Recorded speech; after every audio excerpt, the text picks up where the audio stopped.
Hello everyone, how are you? I hope you all are fine.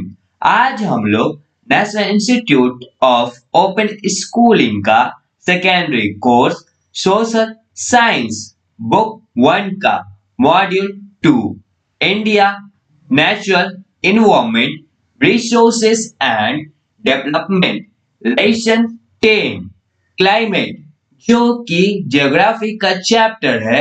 आज हम लोग इसका बचा हुआ पार्ट कवर अप करने वाले हैं, तो चलिए शुरू करते हैं। Hello dear students. Now we are going to cover up next topic which is distribution of rainfall. So let's start. Rainfall in India is highly uneven over a period of time in a year.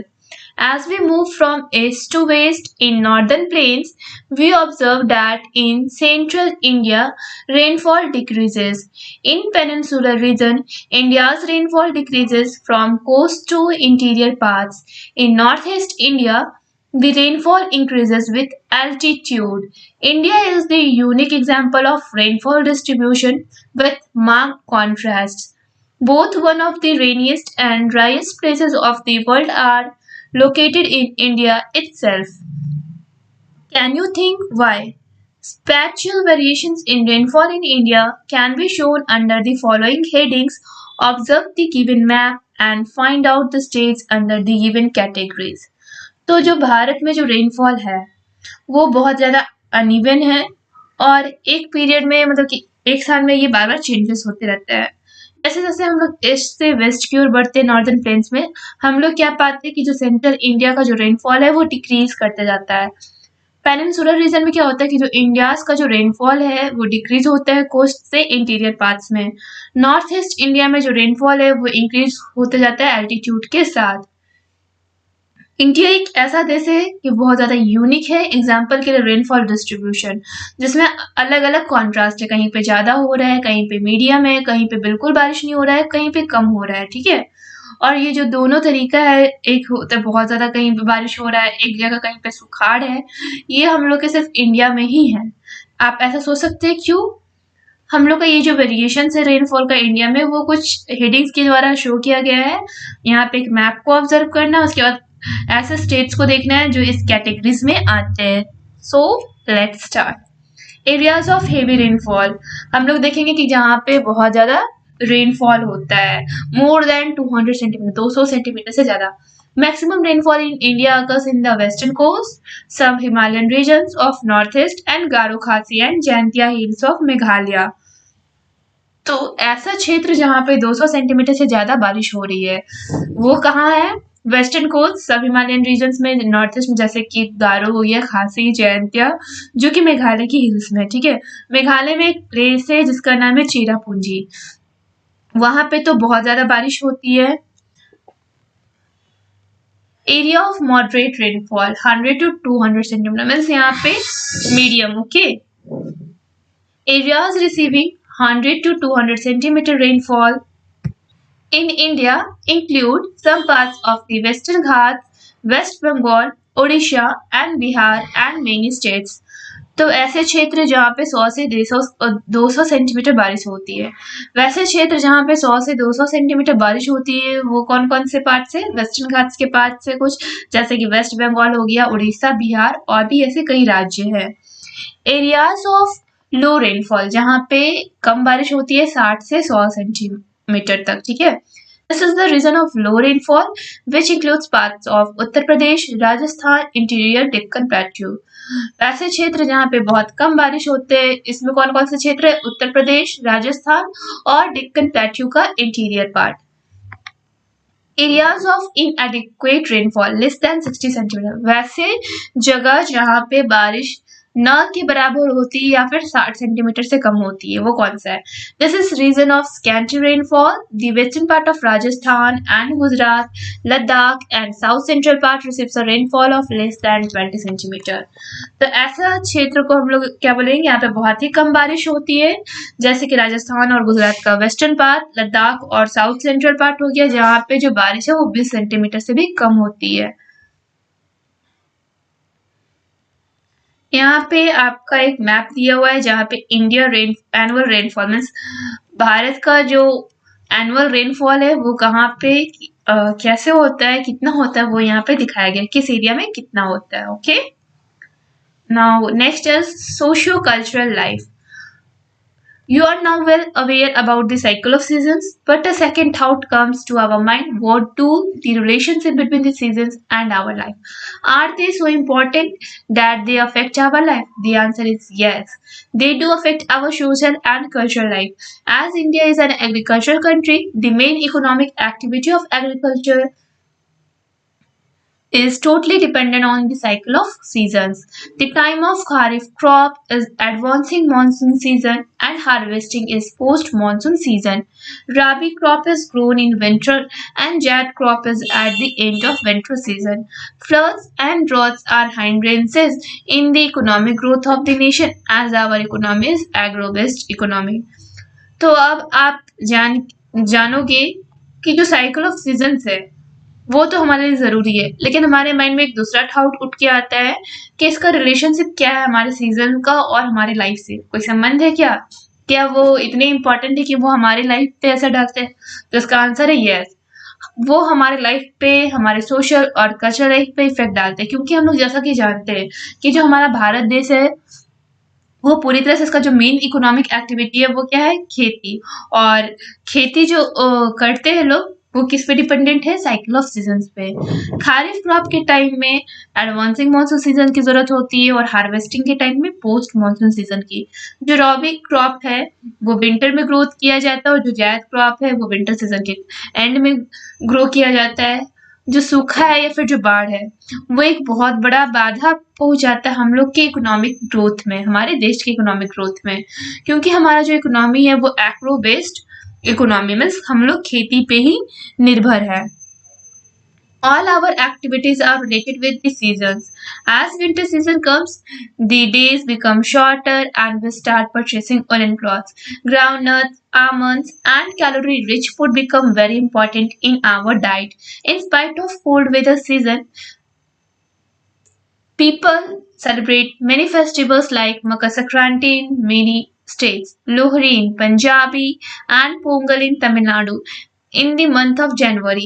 Basant Panchami is also celebrated in the month of February, in which people pray for good harvest. Summer season is very dry, but it reminds us of juicy fruits, ice creams, and variety of drinks.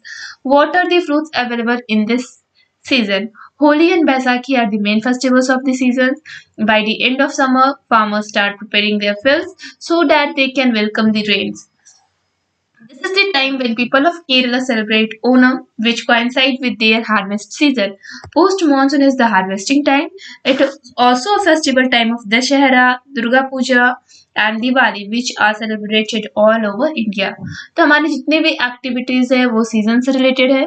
जब ठंड की मौसम आती है तो दिन छोटे हो जाते हैं और हम लोग ऊनी कपड़े खरीदना स्टार्ट कर देते हैं.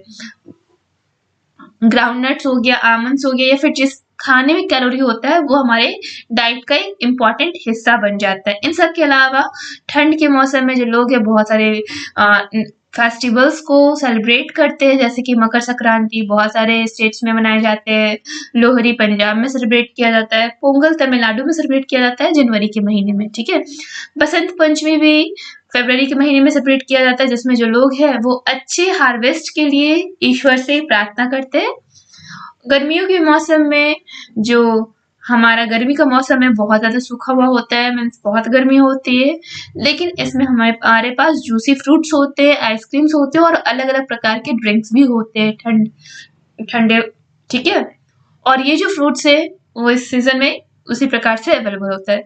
जो होली और जो बैसाखी है वो मेन फेस्टिवल है इस सीजन में, और गर्मियों के लास्ट जो किसान है वो अपनी फील्ड्स को पूरी तरह से प्रिपेयर करने लगते हैं ताकि वो रेन का वेलकम कर सके. और ये वो टाइम होता है जब केरल के लोग ओनम मनाते हैं, जो कि हार्वेस्ट सीजन को उनको इंडिकेट करता है. पोस्ट मानसून कैसा टाइम है? हार्वेस्टिंग के टाइम हम लोग को पोस्ट मानसून की जरूरत होती है, और इस टाइम में बहुत सारे लोग दशहरा, दुर्गा पूजा और दिवाली भी सेलिब्रेट करते हैं पूरे इंडिया में. Global environmental changes and its impact on Indian climate. After studying this lesson, you must have understood that India is fortunate to have four clear seasons: summer, winter, spring, and monsoon. However, these days one can notice the disturbance in the cycle of seasons. This is due to global warming, which is a burning topic of today's world. It has a significant political, social, and economic impact that may affect almost every aspect of our lives and lifestyles. The global warming has a serious impact on world's climate, and India cannot escape it. Don't you think that it is important for everybody to know about it and think how each one of us can contribute in reducing its extent? तो आप लोगों ने जब इस lesson को पढ़ा तो आप लोग समझ गए होंगे कि जो भारत है उसमें 4 क्लियर सीजन है: समर, विंटर, स्प्रिंग और मॉनसून। इन सब के अलावा हम लोग ये भी नोटिस किए हैं कि जो साइकिल ऑफ सीजन है उसमें बहुत सारे डिस्टर्बेंस भी होते हैं। इसकी वजह से ग्लोबल वार्मिंग होता है, जो कि आज के पूरे विश्व में ये एक बहुत ज्यादा सनसनी भरा एक टॉपिक है जिसपे लोगों को बात करने की, डिस्कस करने की बहुत ज्यादा जरूरत है, और इसके लिए बहुत सारे प्रिकॉशंस भी हम लोग अपना सकते हैं। इस पे एक पॉलिटिकल, सोशल और इकोनॉमिक इफेक्ट भी पड़ता है हमारे लाइफ और लाइफस्टाइल्स पे। ये जो ग्लोबल वार्मिंग एक सीरियस इम्पैक्ट है जो कि वर्ल्ड के क्लाइमेट पे असर डालता है, और भारत भी इससे बचा हुआ नहीं है। भारत में भी ग्लोबल वार्मिंग का पूरा असर देखने को मिल रहा है। क्या आप नहीं सोचते हो ऐसा कि जो जितने भी लोग हैं उनको इस टॉपिक पे सोचने की जरूरत है, और हम लोग इसे कम करने के लिए बहुत कुछ कर सकते हैं, हम लोग भी कंट्रीब्यूट कर सकते हैं कुछ हद तक। Let us understand what is global warming. During the last decades of urbanization, industrialization and population growth, the atmosphere has been polluted. Human activities increases the amount of carbon dioxide, chlorofluorocarbons (CFC) and other dangerous gases. About 51% of the solar energy is absorbed by the Earth's surface, which increases its temperature. The rest of the heat is reflected back to the atmosphere. This helped in maintaining temperature. But now, due to pollution, some of the reflected heat is trapped by greenhouse gases, GHGs, mainly carbon dioxide. It has increased the temperature of the Earth's surface. There is evidence to show that CO2 levels are still increasing. Many countries have signed a convention to reduce GHGs under the UN framework. However, the current international agreements are still not effective enough to prevent the significant changes in climate. तो सबसे पहले हम लोग ये जानना चाहेंगे, ये समझने की कोशिश करेंगे कि आखिर ये ग्लोबल वार्मिंग है क्या। तो कुछ लास्ट डिकेड से हम लोग नोट कर रहे हैं कि हम लोग ज़्यादा अर्बनाइजेशन कर रहे हैं, शहरीकरण हो रहा है, हमारे इंडस्ट्रीज इस्टेब्लिश हो रहे हैं, फिर लोग ग्रोथ करते जा रहे हैं, मीन्स हमारा पॉपुलेशन भी ग्रोथ कर रहा है, जिसकी वजह से जो हमारा एटमॉस्फेयर है वो पूरी तरह से प्रदूषित हो रहा है। जितने भी मानव के जो कार्य है, एक्टिविटीज है, उसकी वजह से हमारे एटमॉस्फेयर में carbon dioxide, chlorocarbon which is also known as CFC, और भी अदर जो डेंजरस गैसेस है वो ऐड होते जा रहे हैं हमारे इन्वायरमेंट में। लगभग 51% जो सोलर एनर्जी है वो अर्थ के सरफेस के द्वारा एब्जॉर्ब किया जाता है, जिसकी वजह से हमारा जो टेम्परेचर है वो डे बाय डे इंक्रीज होता जा रहा है, और जो रेस्ट हीट है वो फिर क्या होता है, रिफ्लेक्ट हो जाता है, मीन्स बैक चला जाता है एटमॉस्फेयर में। इसकी वजह से हमारा जो टेम्परेचर है वो मेंटेन होता है। लेकिन हमारे पॉल्यूशन की वजह से ये जो रिफ्लेक्टेड हीट है वो ग्रीन हाउस गैसेस में ट्रैप्ड हो जाता है, मीन्स फंस जाता है। Green house gases is also known as GHGs, ठीक है। मेनली जो कार्बन डाइऑक्साइड है उसको ट्रैप कर ले जाता है, जिसकी वजह से जो हमारा सरफेस का टेम्परेचर है वो इंक्रीज हो रहा है। और हमारे पास ऐसे बहुत सारे एविडेंस है जिसमें हम लोग देख सकते हैं कि जो CO2 का लेवल्स है वो अभी भी इंक्रीज कर रहा है। बहुत सारे ऐसे देश है उन्होंने एक कन्वेंशन को साइन किया है जिसके अंदर उन्होंने क्या सोचा है कि वो GHGs को UN के फ्रेमवर्क के अंदर उसको कम करने की कोशिश करेंगे। लेकिन जो करंट इंटरनेशनल एग्रीमेंट है वो अभी भी असरदार नहीं है, और लोग अभी भी सक्षम नहीं हुए हैं कि वो क्लाइमेट चेंजेस को, ग्लोबल वार्मिंग को कंट्रोल कर सके। We already know that 70% of Indians are working in agriculture sector. Any change in temperature will have an adverse effect on agriculture. This will have a serious social and economic impact on India. After reading the chapter we can clearly see that climate plays a very important role in human life. Our food, our festivals, and our economy, everything is closely linked with the cycle of seasons. If the seasons are favorable, human life will be good and comfortable. Since the state of the weather affects agriculture, health, transportation, etc. It is important that all of us make some change in our lifestyle to reduce CFC and other harmful gases. तो जैसा कि हम लोग पहले से जान चुके हैं कि जो हमारे 70% जो इंडियंस है वो खेती के सेक्टर में काम करते हैं।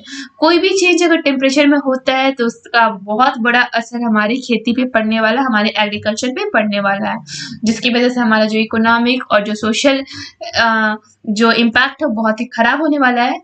इस चैप्टर को पढ़ने के बाद हम लोगों ने क्लियरली देखा कि जो क्लाइमेट है वो ह्यूमन की लाइफ में बहुत ही बड़ा रोल अदा करता है, महत्वपूर्ण इसका किरदार है। हमारे जो खाना है, हमारा जो पर्व त्योहार है, हमारा जो इकोनॉमिक कंडीशन है, सब कुछ साइकिल ऑफ सीजन से क्लोजली लिंक्ड है। अगर सीजन फेवरेबल है तो जो ह्यूमन का लाइफ है वो गुड और कंफर्टेबल होने वाला है। सिंस जो ये स्टेट है वो वेदर अफेक्ट्स एग्रीकल्चर या फिर जो हेल्थ हो गया, ट्रांसपोर्टेशन हो गया, ये सब हमारे लिए बहुत ज़्यादा इंपॉर्टेंट है और इसमें से कुछ भी जो चेंज हो गया तो वो हमारे लाइफस्टाइल पे उसका असर पड़ेगा। और हम लोग को भी क्या करना है कि हम लोग बस इतना कोशिश कर सकते हैं कि हम लोग CFC को रिड्यूस करें और जो अदर हार्मफुल गैसेस है उसको भी रिड्यूस करने की कोशिश करें। नाउ हियर इज और in text questions 10.4 based on your understanding try to solve all this questions. Finally chapter complete हो चुका है और अब आपको इस चैप्टर का सारा इंटेक्स क्वेश्चन और टर्मिनल एक्सरसाइज बनाना होगा। यह है टर्मिनल एक्सरसाइज। सारे इंटेक्स क्वेश्चन का आंसर यहाँ नीचे दिया गया है। पहले खुद से बनाने का प्रयास करें, फिर आंसर की हेल्प लें।